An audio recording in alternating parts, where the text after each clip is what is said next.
नमस्कार, all India news मध्ये आपलं सहर्ष स्वागत. मी नजीर मुलानी, ऑल इंडिया न्यूज. नमस्कार, मुलांनी ऑल इंडिया न्यूज मध्ये आपलं सर स्वागत. आज मी पारनाका ह्या ठिकाणी आहे.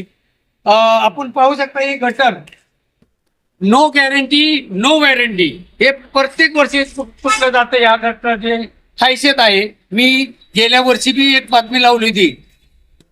जे वॉरंटी आणि गॅरंटी अशा प्रकारे देतात, तशाच प्रकारे ह्या गटाचं काम केलं जातं. आपण पाहू शकता आता पाहू शकता कशा प्रकारे. आणि हे रहदारीचा 4 रस्ते आहेत. ह्या पार नाक्यावर महत्वाचा 4 रोड आहे, 4 रस्ते आहेत. जाण्या येण्याची अडचण निर्माण होते. आपण पाहू शकता हे गटर बघून ह्याला पाणी सुद्धा मारलं गेलं नाही. कुदरतांनी पाणी सोडलं, घराघरात पाणी भरलं, पण ह्या ठिकाणी प्लास्टिक त्याच्यावर ठेवला होता. आणि त्याच्यानंतर कुठला कॉन्ट्रॅक्टर आहे, ठेकेदार आहे, त्यांनी चक्क तिथं आणि भूकंपट्टी करायचं काम केलेलं दिसून येत आहे. आपण पाहू शकता सुकलेलं आहे सिमेंट, पाणी त्याला मारलेलं नाहीये. का तर असं समजलं जातं की नो गॅरंटी नो वॉरंटी. एका वर्षाचं तुटलं पाहिजे, परत पुन्हा ते आम्ही काम करणार, त्याचं टेंडर पुन्हा काढणार आणि जनतेच्या पैशाचा राख रांगोळी कशी करायची ते आम्हाला माहिती आहे. अशा प्रकारे काम होताना दिसत आहे. साहेब, आपण एक नागरिक आहात. त्या आपण एक रिक्षा चालवता, कशा प्रकारे तुम्हाला अडचण निर्माण होते या कामाबद्दल आणि कशाबद्दल कसं काम केलं जातं? अडचण होते. इथून अँब्युलन्स जातात, सरकारी दवाखाना आहे, इमर्जन्सी सुविधा असतो. आमच्या रिक्षात पण पेशंट असतात. परत तिथे ट्रॉफिक झाल्यावरती परत फिरून यायला फार प्रॉब्लेम होतोय. परत पब्लिकला जाम त्रास होतो, छोटा रस्ता असल्यामुळे, पारनाका असल्यामुळे. असे भरपूर जागी आहेत. बाजूला गटार तुटलेले आहे, जागोजागी कचरा पसरलेला आहे. आता पाऊस बंद करून तीन दिवस झाले, 4 दिवस झाले. 3-4 दिवस झालेत.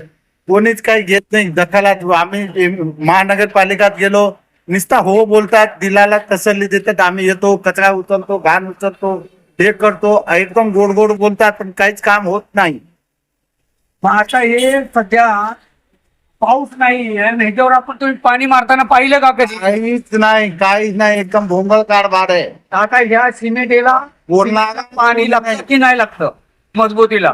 पाणी त्याला कंटिन्यू पाणी लागतं. कमीत कमी 7 ते 8 दिवस त्याला कंटिन्यू पाणी लागेल, तर तो त्याचे जीव राहील. जिथं त्याला तडे येणार, खाली मी गटारची लाईन असल्यामुळे गॅस असते, गॅस असल्यामुळे त्याला लगेच तडे होणार.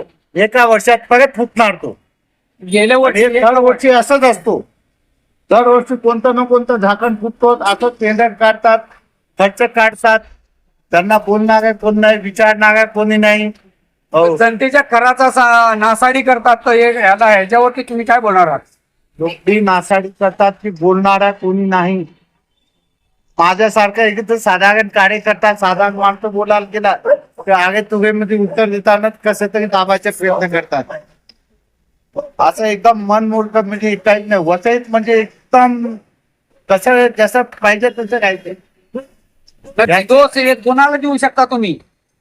जिथे खासदार, आमदार, नगरसेवक, महानगरपालिका सगळे एकमेकावरती ढोळतात. कर्मचारी बोलतोच, आम्ही इकडे बोललो तर त्यांना त्रास होतो, त्यांच्याकडे बोलतो यांना होतो. पण कर्मचारी पण सेटलमेंट करून ते जगतात. त्यांची ड्युटी वाचवायची असते त्यांना, तर सरळ स्पष्ट भाषा सांगतात. आम्ही कोणाला बोलायचं? जर या ठेकेदार जाणून बुजून करतो की अधिकारी करतो? सगळं मिळतात एकमेकाला, सगळं मिळून एकदम मिळून मिसळून काम करतात. जनतेच्या काही घेणं देणं नसते त्यांना. ठेकेदार, कर्मचारी आणि काय वरिष्ठ नेते लोक एकमेकांना भेटतात. मस्त लाडी गुडीत सगळे त्यांचं एकमेकांचं सेटलमेंट होते. जनता गेली भाड्यात, खड्डे पडतात, कचरा पडतात. आता आपल्या हेक्टर गाडीमध्ये 8 ते 10 दिवस झाले कचरे पडलेले आहेत, गटार तुटलेली आहेत.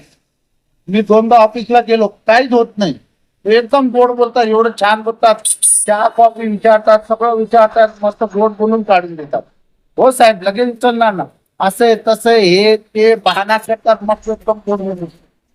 हे वसईचे नागरिक आहेत आणि रिक्षा चालवतात. आपण बघू शकता की पत्रकार हे नेहमी